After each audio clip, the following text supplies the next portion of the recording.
Il paraîtrait qu'on s'attache et qu'on s'empoisonne, avec une flèche qui nous illusionne. J'ai même entendu dire qu'on s'attache et qu'on s'emprisonne, mais rien n'empêche que l'on s'abandonne. Je m'appelle Mina, Je suis Jade. et vous écoutez l'épisode 45 du N'importe Q. Des câlins, Didier, des câlins. J'ai des tonnes de câlins à t'offrir. Déloque-toi. Tu retires tout, y compris le tampax. Ça manque un peu d'érotisme. Mais je ne suis pas une professionnelle, madame. Je fais ça pour développer ma personnalité. Vous savez, je les connais, les filles de votre genre. Oh, ben c'est joli ce que vous me faites voir là. Si on faisait une petite partouze. Oh, moi, plus de 3, j'ai jamais essayé. Avant de commencer, on tient à remercier notre premier contributeur Patreon phare, Adrien. Merci de ton soutien. Si vous aussi vous voulez avoir votre nom en début d'émission, un peu comme le club Dorothée du cul, rendez-vous sur notre Patreon. Et pour cette émission, on s'attaque à l'art du bondage. Alors accrochez-vous bien à vos cordes, harnais et autres menottes, car ça va secouer. La sexualité n'est jamais banalisée. Elle est au choix honteuse, il ne faut pas être trop démonstratif en public de peur de passer pour une salope, et on ne se masturbe pas de peur de devenir aveugle. Soit elle peut être sacralisée, car c'est l'acte le plus pur, celui de la conception, la preuve d'amour avec un grand A, donner du plaisir et prendre du plaisir. Et dans cette sacralisation, le sexe doit toujours être pratiqué avec joie et pleine conscience. Rien ne doit obstruer cette pratique saine et normale, nous ne devons être à cet instant précis de communion qu'un corps et une âme. Alors je me pose la question, quelle place ont les objets dans notre sexualité ? Sont-ils accessoires ? Sont-ils de trop ? Inutiles ? Voire peuvent-ils gâcher une partie de jambes en l'air ? Il est toujours difficile d'intégrer un objet dans la sexualité, par exemple d'un couple. Bandeau pour couvrir les yeux, menottes pour attacher, sextoy à utiliser seul ou à deux.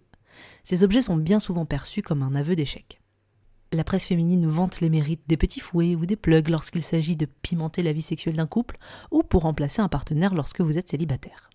Chose qui me paraît bien dépassée aujourd'hui quand on voit le nombre de marques de sextoy dont la promotion déborde de partout sur Instagram. Code promo, partenariat, sextoy à gagner, on n'a jamais autant mis en avant le marché des objets sexuels et pourtant j'ai la sensation qu'autour de moi, ces objets sont déconsidérés.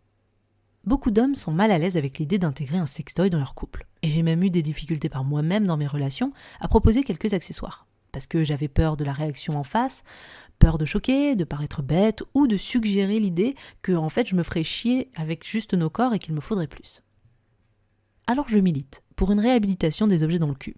Enfin, dans notre vie sexuelle je veux dire, enfin, ça peut être dans le cul aussi si vous voulez. Qu'on n'ait plus honte de proposer de se bander les yeux ou de mettre un bâillon, qu'on ose demander si on peut utiliser notre vibro pendant la pénétration, qu'on soumette l'idée de s'essayer au ligotage avec des cordes, bref, d'expérimenter et de ne plus craindre ces petits objets. Car s'ils sont rangés dans la catégorie accessoires, certains peuvent devenir de vraies révélations. Ça peut être juste fun, de temps en temps, ça peut devenir un mode de vie, voire, comme dans le cas du ligotage ou du shibari que nous allons aborder aujourd'hui, une vraie thérapie. Comment est-ce que je peux vous aider ? Vous avez des liens en plastique ? Mais oui, on a ça, bien sûr. Si vous voulez, je vous montre où c'est. Mais je vous suis, mademoiselle Steele. C'est Anna.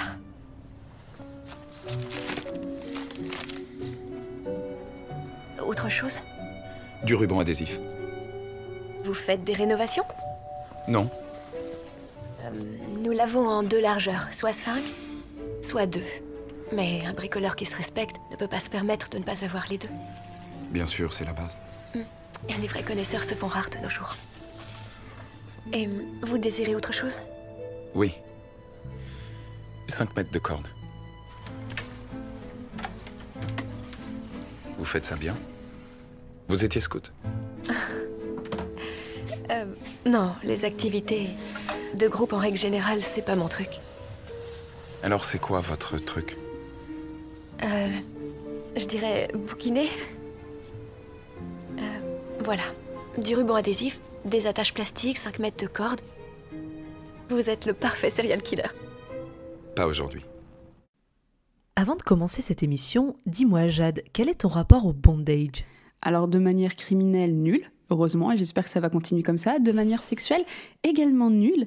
Le bondage, c'est pas quelque chose que je pratique dans ma vie sexuelle de manière régulière. Même, je me demande si je l'ai déjà pratiqué, je ne pense pas. C'est quelque chose, j'ai envie de dire, qui m'attire par curiosité sans pousser dans des extrêmes.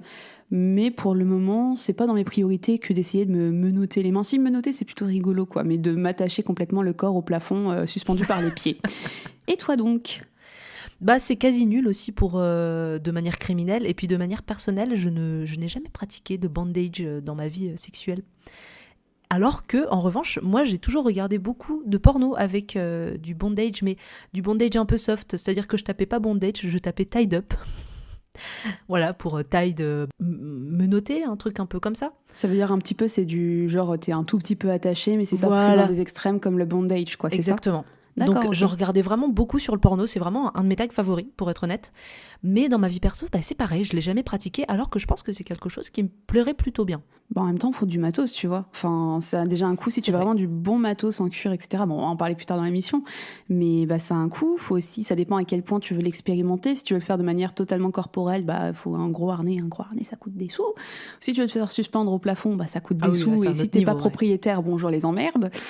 Et bonjour pour justifier ça le jour de ton état des lieux. Mais voilà, je peux comprendre que c'est pas forcément, je pense, le type de quotidien sexuel le plus évident à mettre en place. Et je pense aussi que c'est un step mentalement de le mettre en place.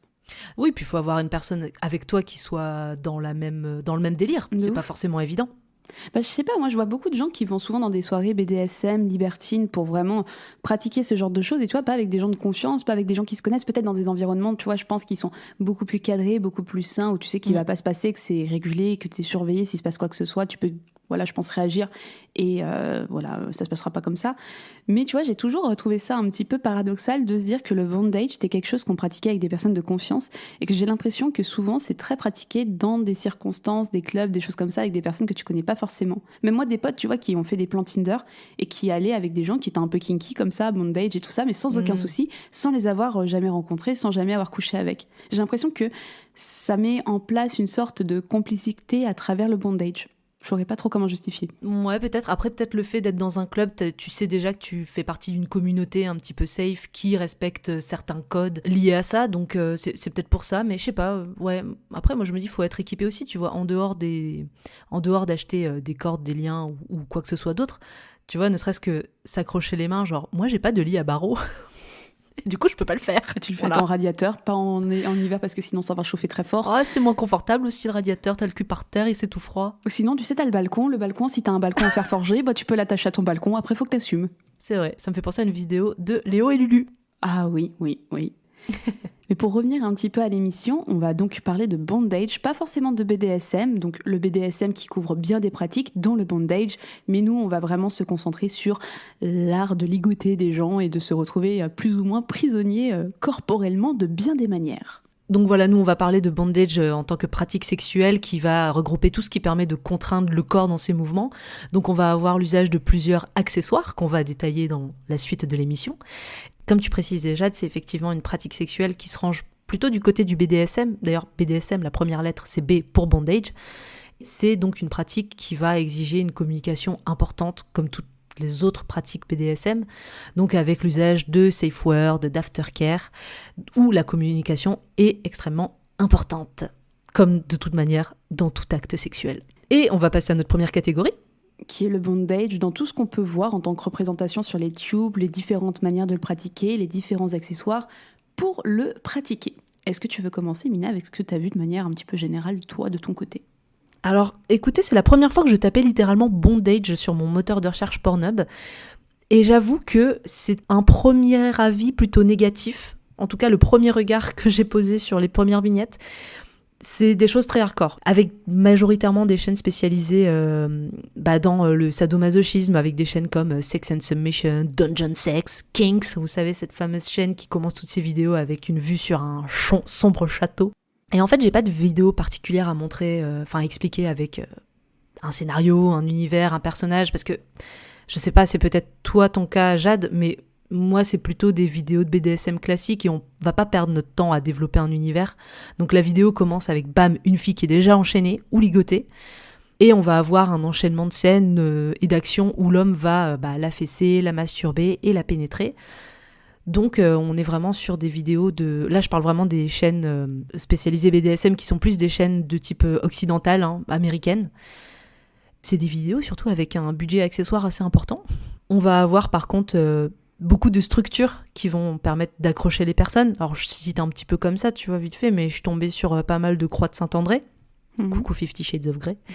Un espèce d'assemblage de barres métalliques aussi, dans lesquelles les jambes et les bras sont coincés. J'ai vu aussi des très grandes tables où l'actrice, parce qu'on parle évidemment de bondage, où ça va être plus souvent les actrices qui seront ligotées et soumises et qui ne pourront plus bouger. Donc voilà, des grandes tables où l'actrice va avoir les mains et les chevilles menottées à chaque coin de table. Et aussi du cheval d'arçon. C'est le truc sur lequel tu fais le grand écart. Tu sais, t'as un petit tremplin quand tu es à l'école et tu dois sauter par-dessus, tu dois écarter les jambes mais pas trop et tu dois atterrir normalement les 2 pieds joints avec les bras en parallèle. On sent que tu l'as travaillé. Oh, c'est un trauma pour moi. Et mais du coup, le cheval d'arçon version BDSM, donc avec des anneaux un petit peu partout pour pouvoir ligoter et menotter la personne qui sera positionnée dessus. Mais du coup, c'est vrai que moi, tout ce que j'ai vu, c'était plutôt... c'était très wrath, très brutal et... c'est vraiment de l'humiliation un petit peu poussée à l'extrême, qui à un certain temps m'a plu, aujourd'hui m'a un peu moins parlé, avec vraiment l'homme qui maintient le rôle de dominant, c'est-à-dire qui reste entièrement habillé, le ou la soumise est entièrement nu, et le dominant va juste dézipper sa braguette pour faire sortir son engin pour la pénétration, mais sinon c'est vraiment focus sur le corps nu de la femme. Eh ben écoute, je te rejoins un petit peu dans ton avis, voire un petit peu beaucoup. Tout pareil que toi, quand j'ai tapé bondage pour la première fois de ma vie dans Pornhub, c'était ultra violent en fait. J'avais même pas envie de cliquer sur quoi que ce soit. Genre j'ai eu un cervix en gros plan écartelé dès le début. J'ai fait oh là là là là, c'est pas possible, on va pas commencer là-dedans. Pour moi, enfin tu vois, c'est même pas du bondage quoi en fait en soi. Et j'ai un peu dû naviguer de vidéo en vidéo, cliquer un peu sur des trucs et commencer à avoir des termes précis ou à reconnaître des situations précises pour pouvoir vraiment rentrer dans du bondage. Genre, j'ai remarqué que la plupart du temps, comme toi, c'était souvent des femmes qui étaient prisonnières, sauf si on était dans un délire de tout ce qui est esclavage, vraiment le slave, auquel cas c'était de l'humiliation avec des hommes qui étaient attachés, on écrase un petit peu la bistouflette, voilà, on fait un petit peu des petits fouets, des trucs comme ça, mais c'est plus souvent des femmes avec des harnais un petit peu sexy, tu vois, c'est même pas... J'ai vu du bondage vraiment très poussé et un peu plus extrême, mais c'est pas forcément ce que j'ai le plus regardé. Mais souvent, je voyais genre des scénarios, souvent je suis tombée sur ça, des femmes qui se font ligoter, donc tu vois, on voit bien qu'il y a une préparation avec l'homme qui les ligote un tout petit peu, mais gentiment, hein. Quand je te dis ligoter, c'est genre 1 ou 2 harnais, puis t'as une espèce de roleplay, très souvent avec l'homme, genre « Oh là là, tu es ma prisonnière, je vais profiter de toi, gna gna gna, je déchire tes vêtements », tu vois. Il y a un peu des roleplays comme ça, bon, je vais parler d'abus, mais c'est pas des abus, c'est juste des fantasmes un petit peu poussés, un petit peu violents, et franchement, moi j'ai rien contre, encore une fois, tant que ça reste dans la chambre à coucher, que ça fait de mal à personne, mais souvent des roleplays comme ça de femmes un petit peu soumises et ligotées, bien attachées, qui peuvent plus rien faire, avec des hommes comme tu dis souvent habillés, enfin voilà, pas beaucoup d'hommes ligotés, sauf dans des fétichismes bien précis. C'est vrai que moi, il a fallu que j'aille plus dans l'amateur pour voir des trucs un peu soft et qui sortent de ce truc trop hardcore qui, ouais, moi aussi m'a un petit peu dégoûté. Et pareil comme toi, tu vois, j'avais du mal à cliquer sur certaines vignettes parce que j'étais là en mode c'est trop hard pour moi. Même si je respecte tout à fait ce fantasme, mais je sais que c'est pas mon truc. Et du coup, le côté plus amateur, genre camgirl ou les couples un peu certifiés sur Pornhub, là j'ai trouvé des choses un peu plus soft. Alors c'est pas poussé à l'extrême, mais c'est peut-être du bondage pour les amateurs. C'est peut-être que les vrais fans de bondage trouveront ça nul. Quand tu commences un petit peu là-dedans, je trouve que c'est plus accessible. Et déjà, c'est des accessoires aussi qui sont eux-mêmes plus accessibles, c'est que vraiment n'importe qui peut se procurer, genre au Passage du Désir, enfin dans n'importe quel magasin de sextoy en ville, à des prix un peu raisonnables. Donc t'as des petites menottes, t'as des petites cordelettes, t'as un espèce d'adhésif aussi un peu spécifique, enfin c'est un adhésif qui genre ne t'arrache pas les cheveux mais ni les poils, mais qui permet quand même de lier les mains et les pieds. J'ai vu pas mal de bâillons aussi. En fait, j'ai l'impression que le bondage en soi existe assez peu sans d'autres accessoires, tu vois. Parce qu'on joue beaucoup sur la prévention sensorielle. Et du coup, en général, tu vas être menotté, donc tu peux plus bouger. Mais on va aussi te bander les yeux, donc tu peux plus voir. Parfois, on va t'ajouter un bâillon dans la bouche, donc tu peux plus parler.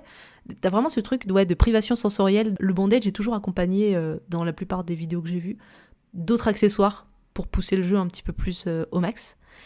Et j'ai vu très peu de suspension aussi. Mais je pense que ça demande un petit peu trop de logistique. Je pense qu'on va en parler dans la seconde catégorie des suspensions.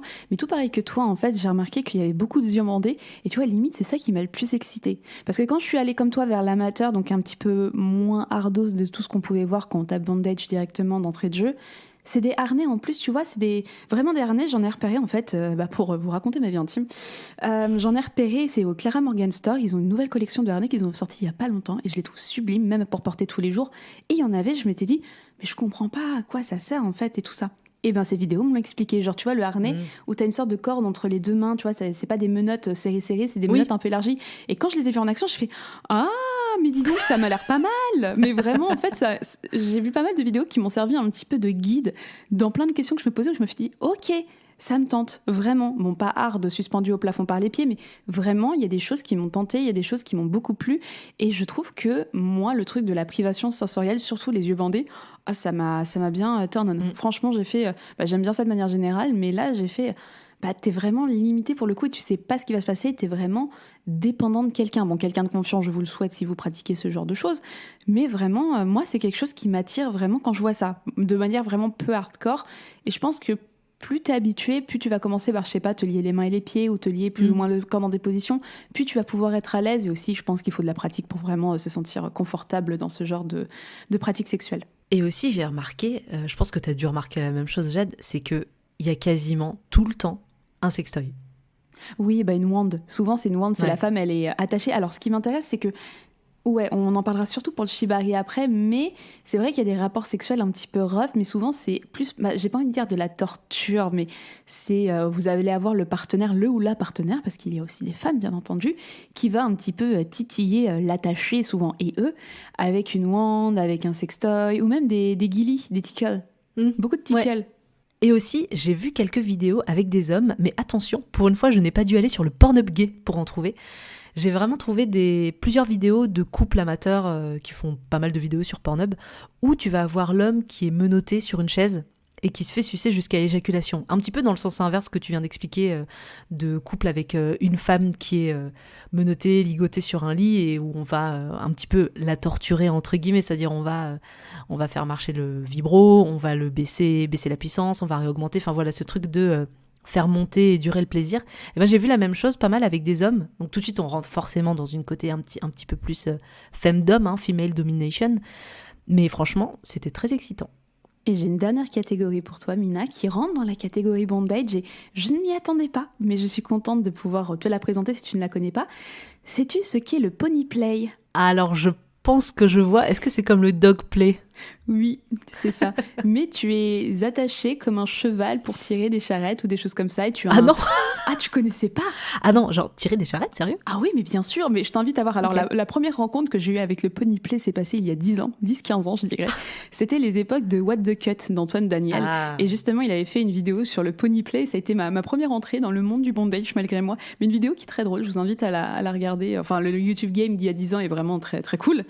Mais oui, en fait, c'est souvent des femmes, mais tu as aussi des hommes qui sont dans des combis de latex, avec qui se comportent un peu comme des chevaux, ils ont genre des chaussures sabots et tout ça, et ils sont un petit peu harnachés avec un mors dans la bouche et tout ça, pour tirer la plupart du temps des petites charrettes, ce qui fait que ça te crée des vidéos très drôles sur YouTube, tu peux les trouver sur YouTube, de meufs qui tirent une charrette en mode cheval et un dude qui est en mode « Ouhou, coucou, allez, sucre d'orge, ouhou », et il fait coucou à la caméra, coucou.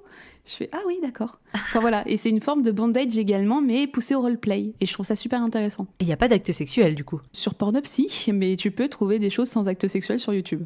Ok. Mais oui, il y a des actes sexuels, tu vois, c'est du roleplay, comme... Je sais pas si on pourrait se rapprocher du Fury d'une certaine manière, on a fait tout un épisode dessus, si ça vous intéresse. Si, j'ai vu des actes sexuels, mais c'est juste une autre manière d'attacher le corps, et tu pousses cette manière d'attacher le corps au roleplay, et je trouve que le bondage devient très intéressant dans ces circonstances-là.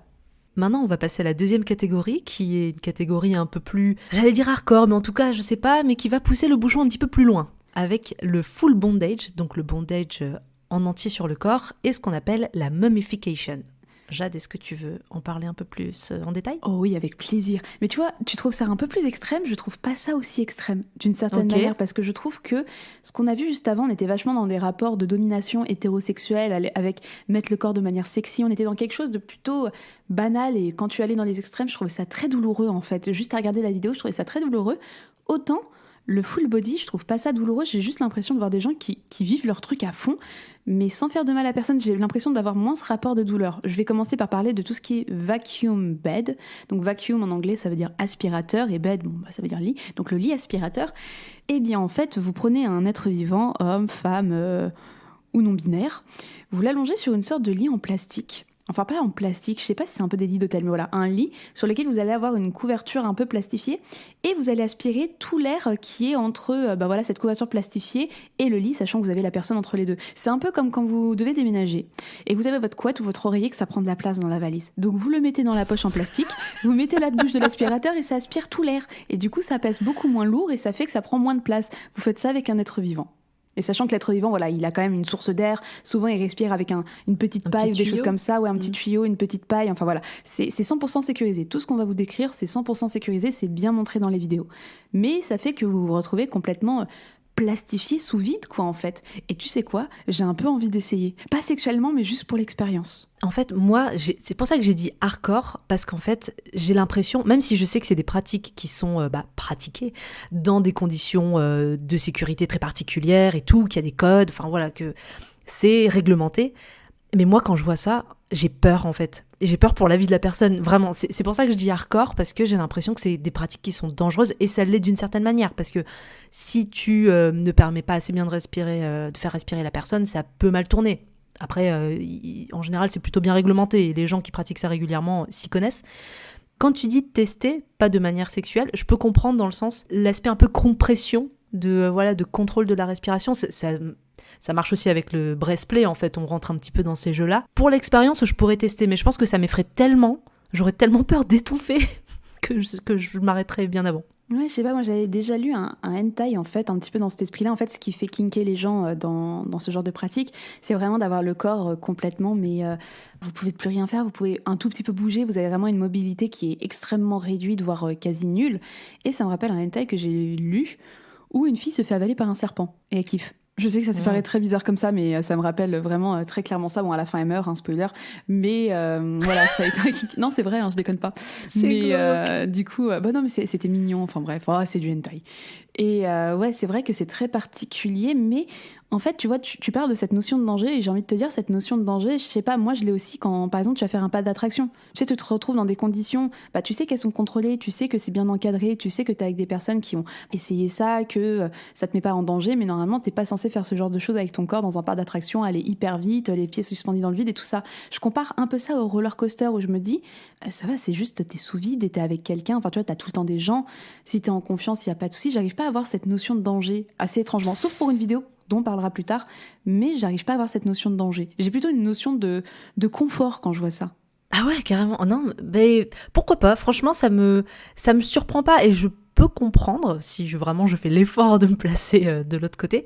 Mais c'est vrai que moi, je trouve aussi que c'est une vision, alors c'est très extrême ce que je veux dire, et c'est pas ce que je veux dire, mais il y a un peu un côté vision d'horreur, tu vois, c'est-à-dire que souvent, Vacuum Bed, t'es quand même sur une enveloppe de latex, tout noir, tout brillant. C'est quand même des trucs qui sont associés un peu à des choses un petit peu hardcore et qui font peur, je trouve. C'est personnel, hein, vraiment, mais je trouve que du coup, avoir cette personne complètement enveloppée, dont tu ne vois plus le visage, dans cette espèce de film noir, c'est vrai que ça me fait peur. Je sais pas, en fait, moi, je pense que tu viens de mettre le doigt sur un truc qui fait que moi, j'arrive à le banaliser, c'est que je suis une grosse consommatrice de films d'horreur, et en effet, j'ai souvent vu ça, surtout dans la série American Horror Story. Tu vois, dans le premier antagoniste, dans la première saison, c'est le Rubberman, un homme qui est dans une tenue fétichiste, entièrement en latex, et tout ça, et tu vois ça aussi dans la saison Hôtel, enfin, tu vois ça très très souvent, et j'ai l'impression d'avoir banalisé ça dans mon esprit. De voir ça, je fais écoutez, c'est juste un samedi à regarder des vidéos comme un autre, hein, vous savez. Mais du coup, c'est quand même associé à des choses d'horreur. Ouais, mais j'arrive pas à décrire ça comme de l'horrifique dans un contexte d'horreur, de film d'horreur où t'as de la lumière, un scénario, etc. Ouais, mais quand je le vois comme ça, je l'associe plus à une notion de confort. Bon, pas de confort extrême, mais j'ai envie d'essayer, ça a l'air d'être un peu confortable. Après, c'est ma vision des choses. Après le Vacuum Bed, il y a aussi la version du pauvre du Vacuum Bed. Enfin, moi, je l'appelle un peu comme ça, mais c'est la version cellophane. Ah oui, la version cellophane. J'ai vu une meuf dans une vidéo, la seule vidéo que j'ai vue un peu extrême. C'est pas compliqué, vous enroulez quelqu'un dans du cellophane. Bon, on n'a pas besoin de nous faire un dessin, normalement, vous comprenez très bien. Et pareil, on laissera une ouverture au niveau de la bouche pour pouvoir respirer. Et du coup, moi, cette meuf, elle était entourée. Elle a été suspendue à la verticale sur un gros bambou. J'ai trouvé ça super impressionnant et j'avais aussi un peu envie d'essayer. Et aussi quelque chose qu'on n'a pas précisé, mais c'est vrai qu'on n'a pas de rapport sexuel sur... le film Étirable, j'en ai pas vu, mais le vacuum bed, j'en ai vu. Ah, t'en as vu avec des actes sexuels, tu veux dire ? Parce que souvent des hommes, quand c'était des femmes, pas trop, mais quand c'était des hommes, en fait, on le vacuum bedé, avec sauf la bite, le sexe, ouais. On va voir le sexe, et il y avait rapport sexuel en fait avec la personne qui était complètement immobilisée et par-dessus t'avais sa partenaire qui se faisait plaisir quoi. Enfin, qui se faisait plaisir. D'accord. Ils se faisaient plaisir mutuellement. Alors moi, dans le cellophane, j'ai pas vu d'actes sexuels dans le sens pénétration, mais par contre, j'ai vu beaucoup de femmes enveloppées donc dans ce film alimentaire, qui moi me mettaient moins mal à l'aise que le vacuum bed parce que je pense que je voyais la personne. Je pense qu'il y a vraiment ce truc où le fait de voir son visage me rassure, même si du coup il est tout aplati, c'est pas très sexy. Dans le cellophane, j'ai vu pas mal de femmes qui étaient enveloppées et on leur collait un vibro sur le clito et elles pouvaient plus bouger. Elles avaient ce vibro qui était coincé entre leurs cuisses, le clito et le cellophane. Donc il y avait quand même cet acte sexuel et cette partie d'excitation qui faisait partie intégrante de la vidéo. Et est-ce qu'on pourrait pas rentrer dans les catégories de ce qui est finalement le mummification, si tu veux rentrer un peu plus en détail ? Juste, toi, t'as une définition précise de la mummification ? Moi, je considère qu'en fait, le film Étirable, ça fait partie de la mummification à partir du principe où t'enroules quelqu'un et il est en mode momie, ça allait un petit peu le vacuum bed, non, ça ne fait pas partie de la mummification pour moi, mais le film Étirable, oui, clairement. Oui, c'est vrai, ouais. Moi, j'ai vu une vidéo, mais que j'avais vue déjà il y a très longtemps, de mummification d'une chaîne que j'aime beaucoup, qui s'appelle The Life Erotic, qui est une chaîne avec... En général, c'est beaucoup de mise en scène de femmes qui se masturbent, et il y a un gros travail qui est fait sur le son. C'est quasi ASMR, en fait, comme vidéo. T'entends les mains qui frottent sur la vulve, et du coup, t'as un bruit assez particulier avec les fluides, la mouille, enfin... Voilà, moi, c'est un truc que je trouve assez excitant. Et j'avais vu plusieurs vidéos, mais je pense que c'est un petit peu de la triche, ce que je vais raconter. L'espèce de mummification inversée, où ça va être un homme. Une fois, c'était un vrai homme, une fois, c'était un mannequin, avec uniquement le sexe qui sort. Et en fait, t'as une ambiance un petit peu malsaine. En fait, ce que j'ai bien aimé, c'est que t'as vraiment une ambiance, une mise en scène, un décor qui est vraiment quasi film d'horreur. Enfin, je sais pas trop, un petit peu mystique. C'est très bizarre à raconter. Tu vas voir cette femme qui va l'embrasser, lui lécher le visage. Alors en plus, tu vois pas son visage à part sa bouche, parce que c'est vraiment effet momie, quoi. Hein. C'est vraiment les bandeaux qu'on voit dans les momies. Elle va se frotter à lui, elle va commencer à lui sucer la bite et elle va, elle va se mettre à califourchon sur lui et puis se faire pénétrer. Du coup, j'ai trouvé ça plutôt sympa, notamment parce que c'était le mec qui était momifié. J'en ai vu pas mal des mecs momifiés aussi, justement avec le sexe apparent, le sexe qui dépasse. J'en ai vu vraiment pas mal, mais je t'avoue que moi, il y a une vidéo qui m'a choquée en particulier, outre mesure, mais je t'avoue que, tu vois, je regarde une vidéo de meuf qui s'est fait enrouler... voilà, pas de souci, jusqu'à présent tout va bien. Je fais une vidéo normale sur Pornhub pour un samedi soir, bien entendu. Et je zappe dans la vidéo et je vois que cette personne a un sac sur la tête, tu vois, un sac en plastique. Et je fais, oh putain, qu'est-ce qui se passe ? Ouais. Voilà, là j'ai vraiment commencé à flipper et là j'ai fait putain. Vraiment, c'est la première fois que je flippais comme ça devant une vidéo à me dire qu'est-ce que je suis en train de regarder. Et je remonte un petit peu dans la vidéo et je vois qu'en effet, il y a un message de prévention et c'est super bien. Gros plan sur un trou devant la bouche en disant voilà, bonjour, c'est contrôlé, ne faites pas ça à la maison. Vous voyez bien qu'il y a un trou dans mon sac pour pouvoir respirer, je suis encadrée, il y a des personnes avec moi. Et tu vois, j'aurais dû regarder ça avant parce que vraiment j'ai jumpé, j'ai paniqué ma race. Et avec le message de prévention, j'ai fait putain, c'est trop bien de faire ça. Enfin, ça, c'est peu importe la pratique, quoi. J'ai fait, ça m'a tout de suite détendue et je me suis dit, d'accord, ok, on est vraiment dans quelque chose de maîtrisé, même si c'est poussé dans un extrême. Et j'ai trouvé ça très rassurant et j'ai souvent vu ce genre d'indication dans des vidéos un petit peu extrêmes de mummification. Et je trouve ça très bien. Mais en plus, franchement, faire un message un peu trigger warning, un peu attention, c'est fait dans des bonnes conditions, voilà. Enfin, je trouve que ça coûte tellement rien de faire un écran noir avec du texte. Ça devrait être dans quasiment toutes les vidéos qu'on voit sur Pornhub, vraiment. Là, tu vois, c'était en cours de route, elle était vraiment en gros plan et il y avait vraiment genre des flèches en disant voilà, là c'est le trou, là c'est moi, là tout va bien se passer. Okay. Vraiment, c'était un gros plan explicatif qui te montrait comment ils avaient mis en place le truc pour que ce soit safe. Et bien du coup, ça me fait penser à un épisode de podcast que j'avais écouté sur le sujet qui s'appelle La Pointe du cul, qui ont fait un épisode sur le breastplay avec vraiment des gens qui pratiquent, des Français qui sont de grands pratiquants du breastplay. C'est la pratique sexuelle qui va jouer sur la respiration en fait, où on va venir régulièrement pendant l'acte sexuel maîtriser votre respiration, la bloquer. Des petites strangulations comme ça peut être fait dans même un couple lambda, c'est du breastplay. Mais c'est une pratique qui exige quand même des règles assez importantes parce que on joue sur la respiration et la respiration c'est ce qui permet de vivre. Il y a cet épisode qui est très intéressant où on va avoir 2 ou 3 professionnels du breastplay, de grands pratiquants, qui vont expliquer les différentes manières de faire et les règles qui régissent ce milieu et c'est vraiment très intéressant, c'est rassurant. Parce que quand on parle du breastplay, on se dit mon Dieu, c'est quoi ce truc de cinglé? Et en fait, voilà, on entend juste des gens normaux qui t'expliquent pourquoi ça les excite. Parce qu'avec le breastplay, il y a aussi toute cette partie de contrôler un petit peu, la diffusion du sang. Enfin, en fait, ça crée des moments un peu d'extase. Donc, je conseille cet épisode si ça vous intéresse. Mais pour revenir un petit peu à ce qui est mummification, je t'avoue que ce que j'ai vu de plus extrême, c'était une meuf qui se faisait plâtrer avec du plâtre. C'est-à-dire elle est allongée, on la plâtre, elle a juste un petit trou pour respirer, et ensuite on casse le plâtre à la fin de la vidéo. Mais encore une fois, tu vois, pas forcément de rapport sexuel, hein. Elle est morte de rire quand on lui met du plâtre dessus parce que ça chatouille, mais derrière, c'est une vraie momie. Vraiment, tu vois ça, c'est une vraie momie, ensuite on pète le... Mais j'ai un peu envie d'essayer, mais tu vois, pas sexuellement, c'est juste l'expérience physique de se faire plâtrer comme ça. Je sais pas, ça m'attire un peu. Je me dis, j'ai pas envie de mourir con, quoi. Enfin, autant vivre tout ce que je peux vivre. Et je sais pas, ça m'attire de faire ça une fois, mais pas plus dans ma vie, sauf si ça me fait kiffer. Mais franchement, je sais pas, je trouve ça un peu sympathique au demeurant. En full bandage, je pense aussi aux camisoles. Tu sais, les camisoles de force qu'on voit dans les hôpitaux psychiatriques avec tes bras qui vont être mis autour du corps et tu pourras plus bouger du tout.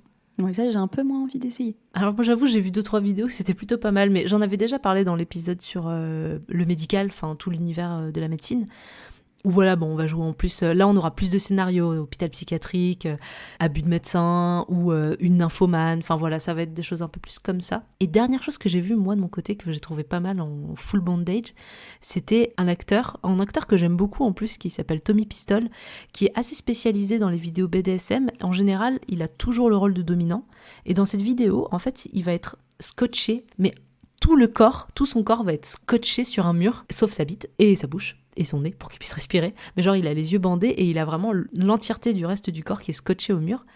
On va voir son sexe qui va se durcir quand il y a une femme qui va commencer un petit peu à le titiller et où il va y avoir une pénétration pendant que lui est toujours coincé dos au mur. Et je pense qu'une dernière catégorie qu'on peut très rapidement évoquer, c'est aussi tout ce qui est combi latex, qui est vraiment pas pratique pour bouger. J'ai vu beaucoup de rubberman et rubbergirl qui sont en fait des personnes qui sont emprisonnées dans des tenues de latex. Parfois, ça peut juste être juste tout le corps et pas la tête, mais parfois, ça peut aller jusqu'à la tête. Et souvent, là, en effet, je vois beaucoup d'actes sexuels pour le coup, entre des personnes qui sont en combinaison de latex.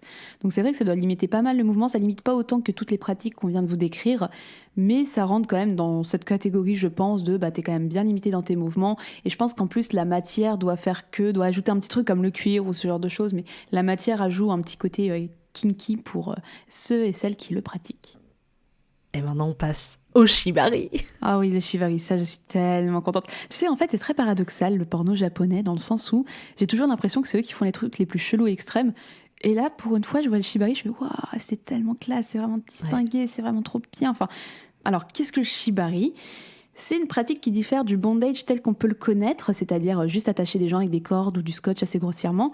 Et le shibari s'est soumis à un ensemble de règles, sachant qu'il y a une notion d'esthétisme qui est à respecter dans la réalisation du shibari. Vous regardez quelqu'un qui est shibarisé, on va dire ça comme ça, c'est magnifique, c'est super beau, ça sublime le corps. Et vous avez des nouages qui sont réalisés à des points très précis du corps pour une stimulation des centres d'énergie.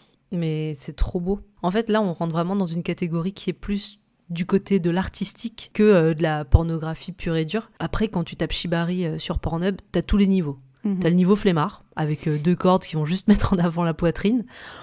Bon, voilà, c'est pas très intéressant. Et puis t'as des niveaux assez élevés, avec carrément de la suspension, avec des séances de shibari filmées genre au complet, et sans acte sexuel. Moi, je suis tombée sur pas mal de vidéos qui duraient 1 heure, 1 heure et demie, où tu vas avoir 2 personnes qui sont d'abord habillées, puis en général c'est vrai que j'ai vu plus souvent les femmes qui se faisaient suspendre que des hommes, mais par contre la personne qui suspend et qui ligote la personne peut être autant un homme qu'une femme. Moi j'ai trouvé que c'était assez varié là-dedans. Ils vont pas t'expliquer comment on fait, mais en gros on va juste te filmer, on pose la caméra au centre et puis ils vont nouer les jambes, les cheveux, les machins, ils vont parfois faire une suspension et parfois ça va pousser un peu plus loin, genre j'ai vu pas mal de personnes qui à la fin sont suspendues et on va leur faire couler de la cire de bougie sur le corps. Donc on rentre un petit peu quand même dans ce côté BDSM, mais ça va pas plus loin dans l'acte sexuel, il n'y a pas de pénétration, il n'y a pas de fellation ou quoi que ce soit. Par contre, c'est hyper érotique. Ouais, je suis d'accord avec toi sur tout ce que tu viens de dire. C'est que moi, les seules vidéos où il y a eu un acte sexuel avec pénétration, c'était genre du gros mainstream, du petit shibari, quoi. C'est le petit shibari, le shibari pour les nuls, où tu mets bien les seins et le cul en évidence, genre du Léo Lulu qui font du shibari ou ce genre de choses. Voilà. Où voilà, on est vraiment sur de l'excitation, on n'est pas sur de l'artistique, quoi. On est sur, c'est de l'accessoirisation de la pratique et c'est là pour vous exciter, pas plus que ça. Mais en effet, il y a la moitié des vidéos où il n'y a pas de rapport sexuel, où c'est juste des performances. Et je suis tombée sur une chaîne, si ça vous intéresse, vous pouvez aller dessus. Elle s'appelle Nana Yami-chan. Et c'est une Suédoise qui a fond dans le shibari avec celui que je considère comme son partenaire. Et il n'y a pas forcément d'acte sexuel. Et vous avez toute l'installation et toute la désinstallation du shibari. C'est des vidéos, j'en ai maté une d'1 heure de A à Z.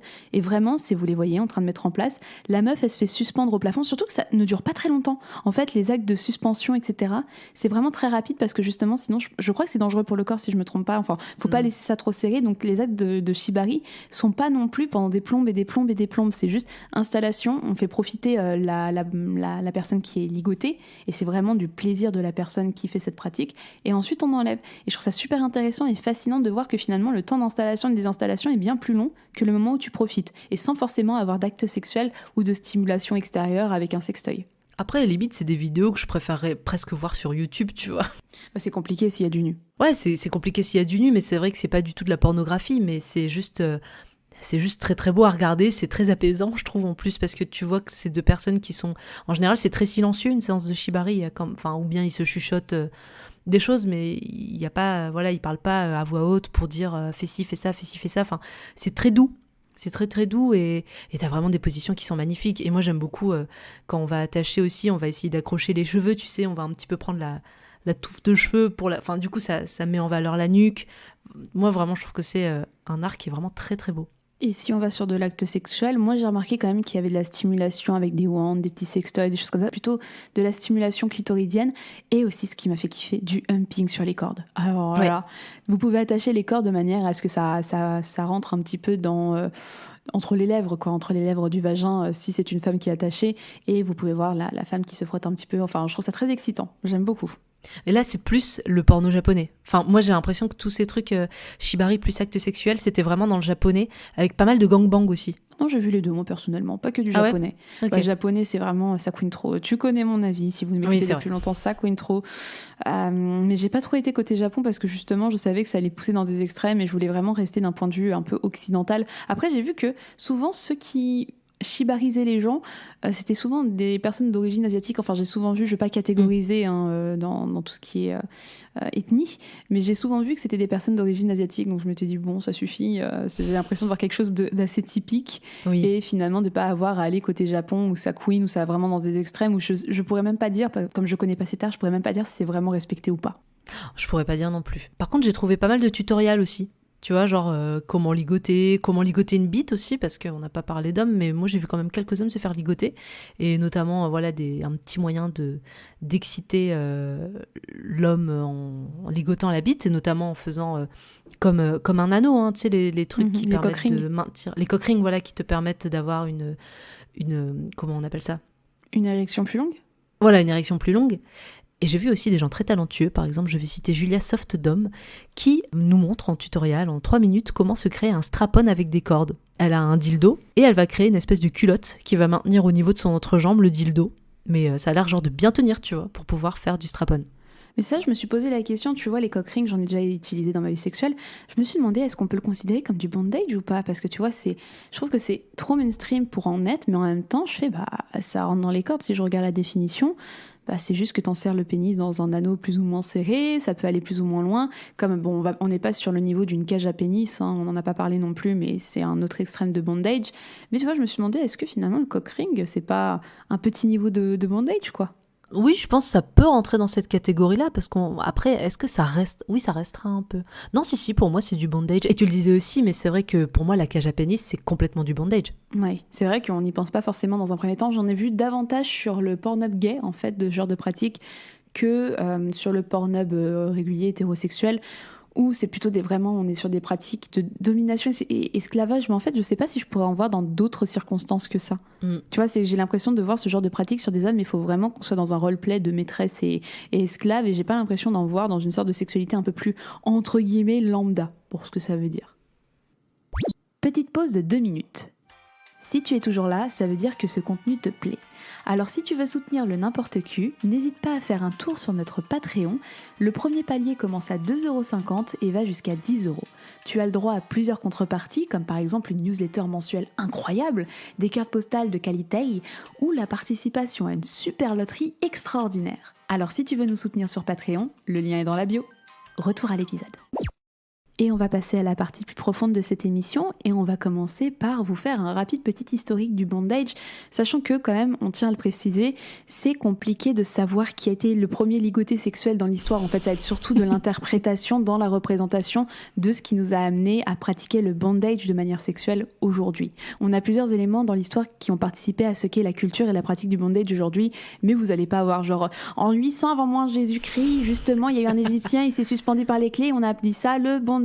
Vous aurez jamais ça. Ce sera plutôt de l'interprétation de notre point de vue moderne et il y a eu des pratiques comme ça, mais elles n'ont jamais été nommées précisément à travers l'histoire. Alors moi, la plus vieille info que j'ai pu remonter sur l'existence du bondage, ça vient de Sacha Nash, qui est un psychanalyste français. Alors vous allez voir, les psychanalystes adorent parler sadomasochisme et adorent parler bondage. Via son livre qui s'appelle Le masochisme, il évoque le fait que les premières traces de cette pratique du bondage dateraient de l'Antiquité, avec le frère d'Hérode. Pour vous situer, en gros, c'était 37 avant Jésus-Christ. Donc son frère, qui s'appelle Phérodas, aimait se faire attacher et frapper par des esclaves. Alors après, comme vous a dit Jade, c'est sujet à interprétation assez diverses. C'est une info qui vient de l'historiographe romain Flavius Joseph, qui est une figure assez controversée par les historiens, donc voilà, c'est une information, une source à prendre avec des pincettes, mais en tout cas ce qu'on voit c'est que clairement le bondage et le fait d'être attaché de manière érotique, c'est une pratique sexuelle qui est hyper ancienne. En effet, on va parler également de tout ce qui est Japon, vraiment dans une ère très très reculée du Japon, où le bondage, à l'époque, c'était surtout pratiqué pour faire de la torture avec les prisonniers et c'était pas du tout à des fins érotiques ni sexuelles. Mais en fait, le bondage japonais faisait en sorte qu'on ligotait les victimes de manière à ce que le prisonnier soit dans une position d'inconfort mais total, voire dans une position de souffrance au bout d'un moment plus ou moins extrême. Et on n'est pas du tout dans une représentation sexuelle, c'est venu bien après, mais on pense également que le fait qu'il y ait une sensation d'inconfort et de douleur, ça a amené à des pratiques BDSM assez naturellement. Alors là, je reviens du côté de l'Occident avec la chasse aux sorcières, parce que là, on en a ligoté des femmes et torturé.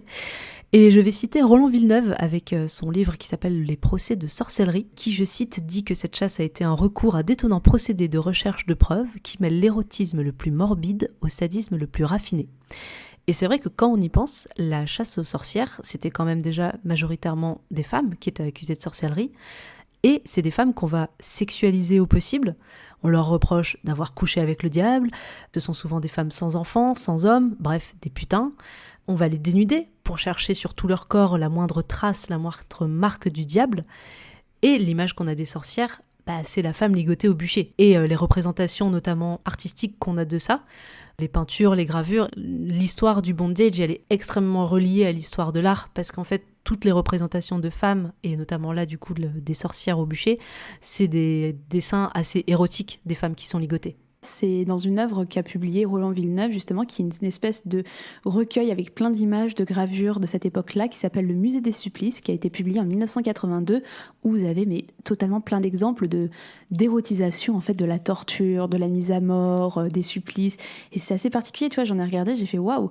Mais en effet, l'art, après, a toujours érotisé ce genre de scènes très, très violentes. On peut parler de tout ce qui est antiquité, tout ce qui était un petit peu dans l'époque romantique. On te représentait les divinités, genre Zeus, qui est en train de courir après une meuf alors qu'en fait c'est du viol, ce genre de choses. Enfin, si ce sujet vous intéresse, on vous invite à écouter le super podcast Vénus épilait-elle la chatte, qui déconstruit très très bien tout ça et qui déconstruit le fait que les œuvres d'art sont souvent basées sur des faits historiques, de faits plus ou moins historiques, ou en tout cas des légendes qui soumettent les femmes, qui sont en fait de véritables situations de souffrance, mais qui en font quelque chose de fondamentalement beau. Donc on vous invite à aller écouter tous ces épisodes si le sujet vous intéresse, mais en tout cas le BDSM n'est pas en reste.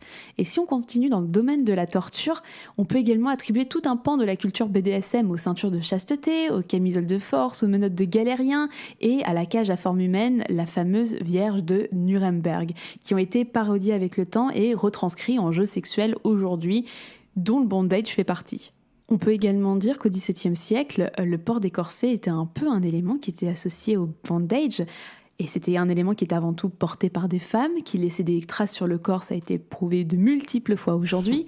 C'était des accessoires, si on peut appeler ça des accessoires, qui étaient quasi impossibles à mettre soi-même. C'était toujours une autre personne qui devait serrer des liens qui étaient la plupart du temps situés dans le dos. Donc tu vois, il y a vraiment ce rapport de domination de quelqu'un qui doit serrer. On me disait, bah oui, serre, faut que tu sois mince. Et je pense que les corsets ont pas mal participé à ces pratiques du bondage telles qu'on les connaît aujourd'hui. Moi, je vais faire un petit bond dans le temps en parlant de l'occupation américaine au Japon de 45 à 52 qui a permis de faire connaître aux Américains l'art du shibari notamment, et où on va avoir une exportation du ligotage de cet art et une certaine évolution aussi avec l'arrivée de ce qu'on appelle le bondage américain. Ça passe par des éléments un peu plus techniques, c'est-à-dire au lieu de la corde végétale comme le chanvre ou le jute, on va passer par des cordes synthétiques et en coton. Le bondage va devenir une pratique qui devient un petit peu du spectacle, du show, plutôt qu'une recherche de connexion entre l'attaché et l'attacheur. Et on reste plus sur des pratiques d'attache au sol et sans suspension. Et aussi, à la suite de l'après-guerre, on va avoir au niveau culturel plusieurs figures emblématiques qui vont mettre en avant auprès du grand public l'art du ligotage. Par exemple, on a la BD Sweet Gwendoline et on a des figures comme la pin-up Betty Page, qui va faire beaucoup de photographies. Donc on va avoir aussi des photographes spécialisés un petit peu là-dedans, qui va se développer jusque dans les années un peu 90-2000 avec le développement de magazines un petit peu underground et notamment queer et gay, qui n'hésitent pas à mettre en couverture des personnes un petit peu dans le délire BDSM avec beaucoup de moustaches et beaucoup de latex, et donc beaucoup de ligotage, de menottage et autres pratiques du bondage. On peut également dire, pour amener le bondage à notre époque actuelle, que cette pratique a été vraiment popularisé avec l'arrivée d'une saga que vous connaissez tous au moins de nom, qui est 50 Shades of Grey, dont le premier volume est paru en 2012 et qui met en avant un couple dont l'homme pratique pas mal d'activités BDSM, dont le bondage est très très bien représenté dans les 3 différents livres. Mais d'ailleurs, pourquoi est-ce que les gens ils aiment autant se faire attacher, Mina ? Oh là là, franchement c'est compliqué, comme je le disais auparavant. Il y en a plein qui ont essayé de répondre à ces questions, et surtout les psychanalystes. Les descendants de Freud adorent se poser la question de pourquoi les gens aiment souffrir de manière sexuelle. Déjà, Freud avait son avis sur la question. Ah bah vas-y, je t'en prie. Freud, il pensait qu'en fait, c'était quand t'étais petit ou à l'école, et c'était les images des anciens supplices qui pouvaient réveiller un petit peu des fantasmes. Par exemple, quand tu voyais justement les fameuses œuvres d'art qui érotisaient un petit peu les prisonniers, la manière dont ils étaient attachés, la manière dont les corps étaient positionnés. Et il situe également que l'apparition des premiers fantasmes dans l'enfance, c'était les punitions physiques des professeurs auprès d'autres élèves, ou des jeux entre enfants, tu vois, t'as une corde à sauter, tu joues un petit peu ligoter tes camarades, ce genre de choses. Et que justement, il situe que ça vient pas d'un vécu, quelque chose que t'as vécu toi-même comme un traumatisme, mais d'une action où tu te trouves être spectateur très tôt, très enfant, et que tu projettes une interprétation fantasmée des punitions qui finalement est un peu sexuelle, mais tu t'en rends pas compte tout de suite, mais c'est inscrit dans ton pathos. Voilà, ça c'est l'avis de Freud. Je vais pas totalement donner tort à Freud, mais je vais citer une femme que j'aime beaucoup, qui s'appelle Virginie Despentes, qui disait elle-même que, je cite, « Les saintes attachées, brûlées vives, les martyrs, ont été les premières images à provoquer chez moi des émotions érotiques. » Et je pense que, comme on disait tout à l'heure, en fait, l'art, il a vraiment contribué à rendre érotique et beau et excitant toute forme de ligotage, de torture. Et c'est vrai que quand tu regardes certaines œuvres, surtout autour de la religion catholique, des fois, t'es là, genre, il est en souffrance ou il est en extase. Enfin, tu sais pas trop, t'as les visages, ils sont vraiment... ils ont des expressions assez particulières où t'es là, genre, il est content, il est pas content, il est triste, il est excité, je comprends pas. Mais j'ai l'impression que, la religion catholique, elle a vraiment... elle a restreint tellement tout et n'importe quoi. Il y a un peu que dans la soumission et dans la douleur qu'il peut y avoir une certaine libération. Et je vais citer un autre psychanalyste qui s'appelle Theodor Reik, qui est un psychanalyste autrichien-américain, qui a un ouvrage qui s'appelle Masochisme in Modern Man, qui a été publié en 1941, où il explique que les patients qui se provoquent des lésions agissent de la sorte pour démontrer leur force émotionnelle, induire les autres à se sentir coupables pour obtenir une sensation de victoire à travers la défaite. Oui, c'est un peu forcé quand même. C'est un peu alambiqué. Ouais, de ouf. Mais je trouve que toutes ces explications, elles s'inscrivent vachement dans l'art, mais on en oublie en fait que la base de cette pratique-là, en tout cas moi, c'est dans ma manière dont je pratique le peu de bondage que j'ai fait jusqu'à présent, c'était de la soumission totale et se laisser abandonner. Et c'est ce que dit justement la psychologue et clinicienne sexothérapeute Marjorie Cambier, qui rappelle que, je cite, « Le bondage est une pratique SM de soumission totale. Cela implique une grande confiance envers son partenaire. Le fantasme réside dans l'idée d'appartenance à l'autre, d'être son jouet, d'être à sa merci.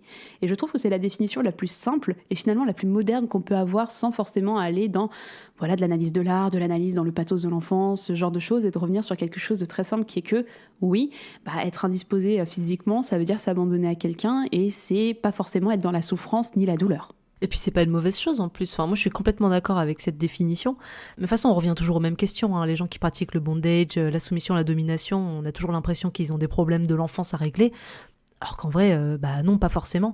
Et comme tu dis, le lâcher-prise, c'est peut-être la raison première au fait que le BDSM marche chez certaines personnes.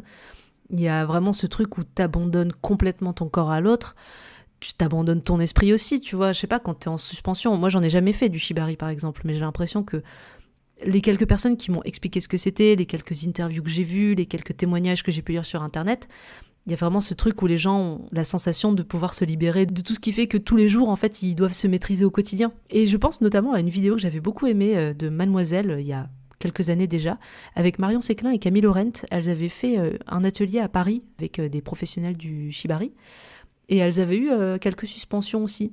Et en fait, à la fin, elles expliquent comment elles se sentent, et il y a vraiment ce truc où limite elles ont les larmes aux yeux, tu te sens un petit peu groggy, tu t'es beaucoup lâché, tu t'es donné entièrement à une personne qui a pris soin de ton corps. Enfin, il y a vraiment ce truc de lâcher prise qui est hyper important, et comme tu dis, je pense que c'est peut-être la définition et la raison la plus simple pour laquelle les gens aiment se faire ligoter.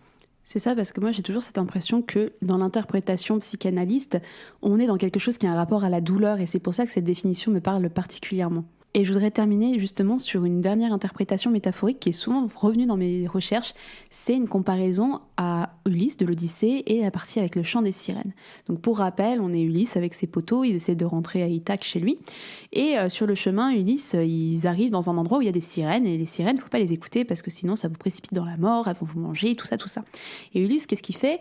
Il dit à tout le monde, ouais, vous mettez des bouchons d'oreilles, mais moi je veux entendre des sirènes. Donc tu sais quoi, tu me ligotes sur le mât, tu me mets pas du tout de bouchons, et si je vous supplie de me détacher, vous le faites pas. Donc du coup, ils arrivent à passer tout le truc comme ça, et Ulysse a écouté le chant des sirènes.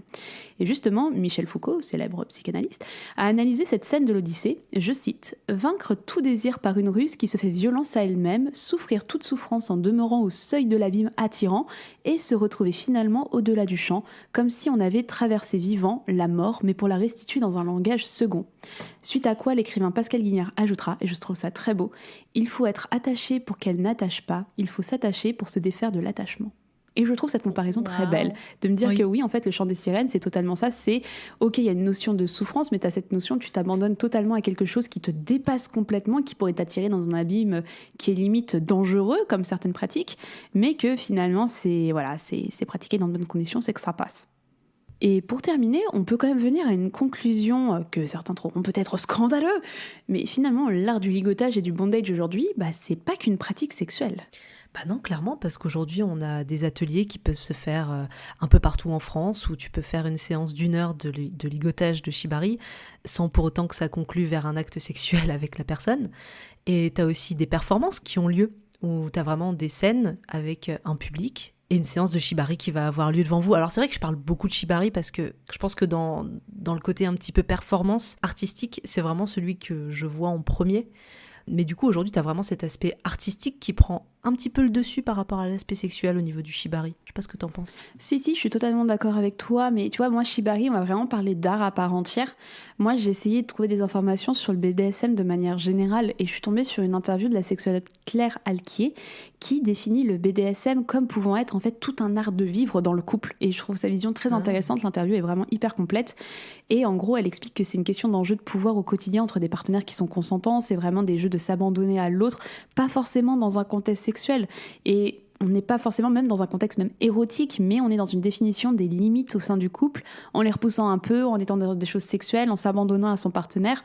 Et justement, des pratiques comme par exemple le shibari, mais plein d'autres, peuvent faire partie d'un quotidien sans forcément être pornographique, érotique ou même sexuel. J'avoue, j'ai pas du tout regardé ce que peut être le ligotage aujourd'hui au niveau du BDSM un peu classique qu'on s'imagine, c'est-à-dire latex et compagnie.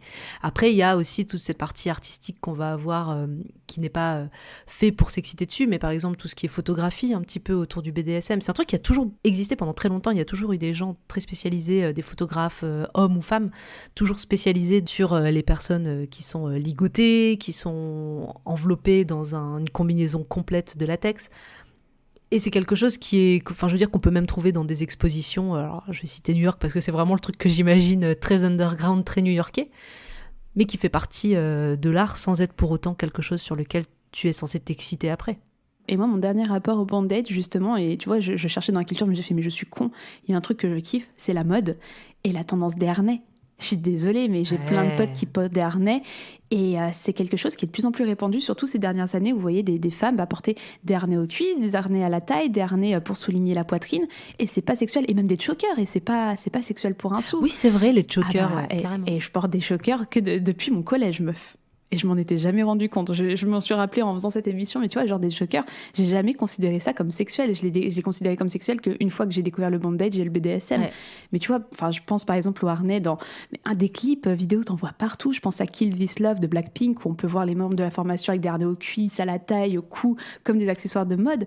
Et même à la Fashion Week qui vient de se dérouler, donc la Fashion Week automne-hiver 2022-2023, t'as les créateurs Roberto Cavalli et Christelle Cochet qui ont mis à l'honneur le harnais pour habiller leur nouvelle connexion. Et c'était trop beau, c'était vraiment hyper beau, hyper comment dire, moi je trouve ça très élégant en fait, je trouve ça te fait une posture, ça surligne ton corps de certaines manières, je trouve ça hyper sexy.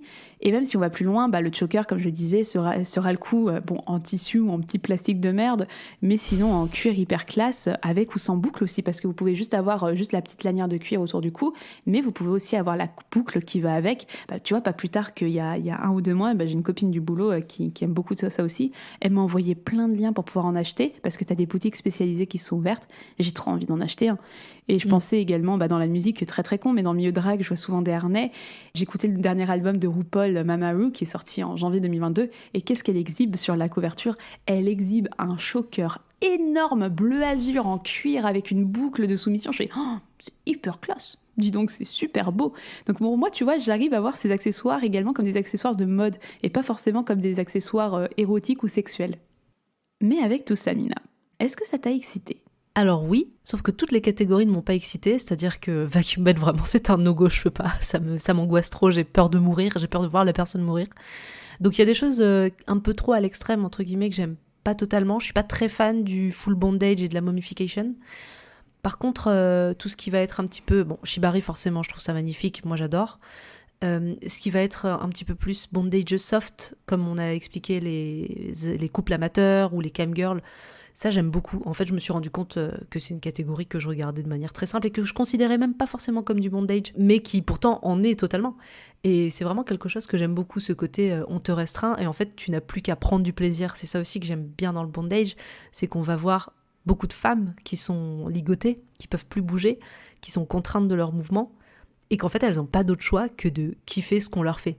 Elles n'ont pas d'autre choix que de savourer le plaisir que lui procure ce vibro qui est coincé entre ses cuisses, que le cuni que le mec ou la meuf est en train de lui procurer. Il y a vraiment ce truc où c'est le plaisir, et notamment de la femme, qui est mis en avant via le bondage. Donc ça, c'est vraiment quelque chose que j'ai adoré.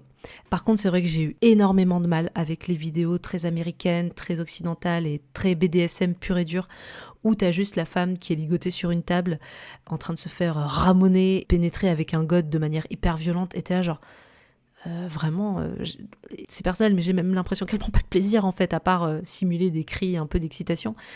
Mais pour moi, c'est vraiment pas quelque chose qui m'excite. Mais par contre, tout ce qui sera vraiment vidéo plus amateur, ça j'ai beaucoup aimé.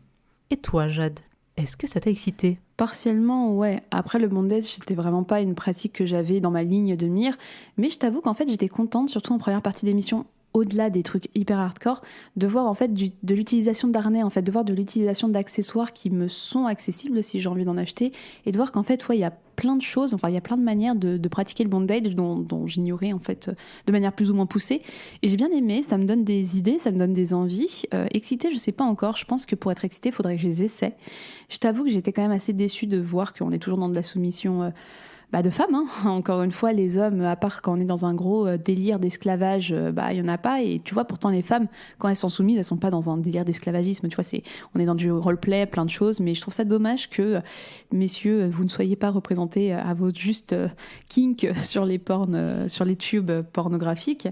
Mais ouais, j'ai bien aimé. J'étais plus dans de la découverte que dans l'excitation, pour être honnête. Même la seconde partie, tu vois, avec la mummification, le vacuum bed, etc., j'ai beaucoup aimé. franchement, j'ai beaucoup aimé, j'ai trouvé ça très intéressant, ça m'a pas excitée, mais j'aimerais bien tenter une fois l'expérience dans ma vie juste pour essayer. Et Shibari, pareil, me retrouver saucissonnée comme ça, je suis pas sûre que ça me plaise vraiment tant que ça, mais moi qui suis un peu sur le principe dans ma vie personnelle de essayer les choses, ne meurs pas bête, j'aimerais bien essayer un petit Shibari, franchement, au moins pour l'avoir vécu, en effet, comme tu dis, pour être dans cette espèce de don de soi, de se laisser totalement aller, autre que dans un contexte sexuel, mais en étant quand même dans un aspect et un rapport qui est hyper physique.